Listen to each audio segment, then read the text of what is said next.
நேயர்களுக்கு வணக்கம். GMK novels சேனலுக்கு உங்கள் அனைவரையும் அன்போடு வரவேற்கிறேன். கௌரி முத்துகிருஷ்ணன் அவர்களின் எழுத்தில் இல்லறம் நல்லறமாக பாகம் 3 அத்தியாயம் 9. அன்று மாலை வெற்றி கீர்த்தியின் இல்லம் வரவும் பிரதீஷ் அவனை கண்டதும் அணைத்து கொண்டான். வெற்றிதான் பிரதீஷ் வயதுக்கு வந்தபோது அவனுக்கு உதவியவன். வெற்றியை காணும்போது எல்லாம் பிரதீஷ் துள்ளி குதிப்பான். வெற்றிக்கும் பிரதீஷ் என்றால் உயிர்.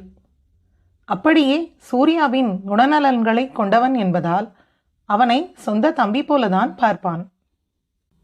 இவர்களின் இடையில் தீப்திதான் மௌன சாமியார் போல வேடிக்கை பார்த்து கொண்டிருப்பாள்.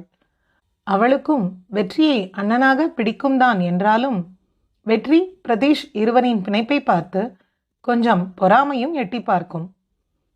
வெற்றி இருவருக்கும் பிடிக்கும் என டார்க் சாக்லேட் வாங்கி வர பிரதீஷ் அதை வாங்கி ஃப்ரிட்ஜ் உள்ளே வைத்துவிட்டு அவன் அறைக்கு அழைத்து சென்றிருந்தான். அரை மணி நேரம் கழித்து இருவரும் வெளியில் வரவும் பிரகாஷ் வரவும் சரியாக இருக்க வெற்றி பிரகாஷை கண்டதும் அணைத்திருந்தான். இத்தனை நாள் ஆச்சா உனக்கு என்னை பார்க்க வர? நாங்கள் இங்கே வந்து 10 நாள் ஆச்சு தெரியுமா?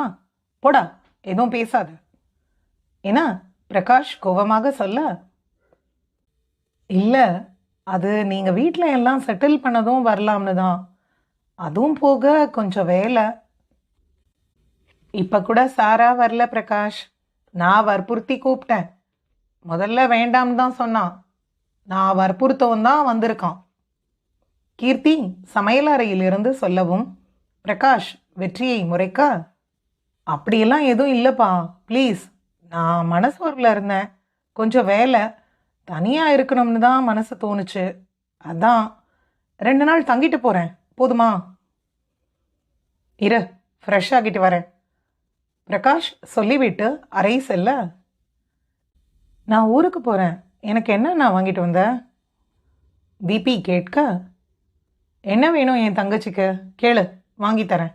இல்லை நானே வாங்கி தரணும்னு சொன்னால் நாளைக்கு தரேன். நீயே தான் வாங்கி தரணும், நான் எதுவும் கேட்க மாட்டேன். அப்போ இந்த அப்படி. வெற்றி ஒரு பெட்டியை தரவும் பிரித்து பார்த்த தீப்திக்கு கண்கள் சிரிக்க, தேங்க்ஸ் அண்ணா, எனக்கு ரொம்ப பிடிச்சிருக்கு, அம்மாவுக்கு காட்டிட்டு வரேன். தீப்தி சமையலறையை நோக்கி ஓட வெற்றி முகத்திலும் மகிழ்ச்சி. சமையலறையிலிருந்து வந்த கீர்த்தி, ஏன் வெற்றி, அவளுக்கு நீ பெல்லி ஷூஸ் வாங்கி தரதை நிறுத்த மாட்டியா? நீ வாங்கி கொடுத்து ஆல்ரெடி 2 செட்டு இருக்கு, இப்போ புதுசாக வேற வாங்கிட்டு வந்திருக்க.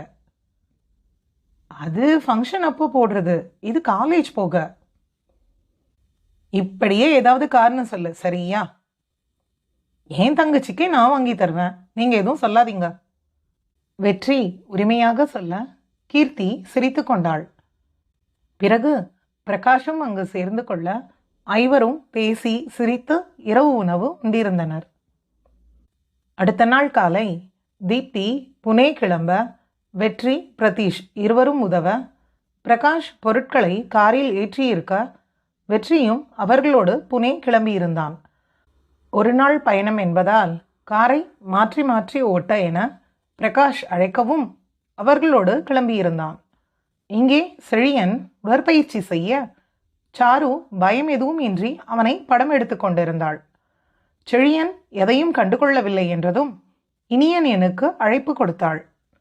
இனியன் யாரோ என எடுக்க எதிரில் சாரு பேசினாள். இங்கே பாரு சாரு, இதெல்லாம் சரியில்லை. அவனுக்கு விருப்பம் இல்லைன்னு சொன்ன அப்புறமும் இப்படி இம்சை பண்ணக்கூடாது. இனிமேல் எனக்கும் கால் பண்ணாத. ஹலோ அத்தான். அத்தானா? அப்போ மாமாவா? ஏய், என்ன முறை எல்லாம் வச்சு பேசிக்கிட்டு இருக்க? சொல்கிறத கேளுங்க மாமா. அவர் நேற்று நீ காதலிச்சுக்கோ, பின்னாடி சுத்து, என்ன தொந்தரவு பண்ணாதேன்னு தான் சொன்னார். விருப்பம் இல்லைன்னு எல்லாம் சொல்லவே இல்லை. அவர் விருப்பம் இல்லைன்னு சொல்லியிருந்தா பின்னாடி வருவேனா? அப்படியா? அவனுக்கு காதல் மேலே இப்போ விருப்பம் இல்லையா? அவன் மனசுக்கும் உணர்வுக்கும் மரியாதை கொடுக்கணுமா இல்லையா நீ? ஸோ தொந்தரவு பண்ணாத. அவங்க கூட பேச சொல்லி ருது தான் சொன்னான். இனியன் உனக்கு உதவி செய்வாருன்னு சொன்னான். எனக்கு உதவி செய்ய மாட்டீங்களா? லவ் பண்ணுற உங்களுக்கு என் உணர்வு புரியும் தானே? செழியன் இல்லைன்னா நான் உயிரோடு இருக்க மாட்டேன். சாரு சொல்லிவிட்டு வைக்க இனியன் அப்படியே நின்றிருந்தான். எதுக்கு நீ இப்படி நிற்கிற? ஒரே இடத்துல நின்று கூட எக்ஸசைஸ் பண்ண முடியுமா? டேய், சாரு கிட்ட அவன் மேலே விருப்பம் இல்லைன்னு சொன்னியா இல்லையா? தொந்தரவு பண்ணாதேன்னு சொல்லிட்டேன். என்னவோ செய்யட்டும், விட. டேய், அவன் என்கிட்ட அவர் விருப்பம் இல்லைன்னு சொல்லலை, தொந்தரவு பண்ண வேண்டாம் தான் சொன்னாருன்னு சொல்கிறா. அவன் எதையோ சொல்லட்டும், அவளை பிளாக் லிஸ்ட்டில் போட்டு நீ உன் வேலையை பாரு. இதுக்கெல்லாம் நேரத்தை வேஸ்ட் பண்ண முடியாது. அவ நீ இல்லைனா செத்துருவேன்னு சொல்கிறாடா. சாகட்டும் முட்டாள், பூமிக்கு கொஞ்சம் பாரம் குறையும். எனக்கு என்னவோ இதெல்லாம் சரியா படலை. சீக்கிரம் அம்மாவுக்கு அதில் இதை போட்டாகணும், அதான் நல்லது. இனியன் சொல்ல செழியன் சரியென சொல்லியிருந்தான். ஆனால் அதற்கு முன்பே யாழி இதை கவனித்திருந்தாள். அன்று தினேஷ் மருத்துவமனை வந்து வெற்றி 2 நாட்கள் விடுமுறை என்பதை கேட்டு அவனுக்கு அழைக்க பயணத்தில் இருந்ததால் அவனுக்கு அழைப்பும் செல்லவில்லை. சோகமாக இல்லம் சென்றிருந்தான்.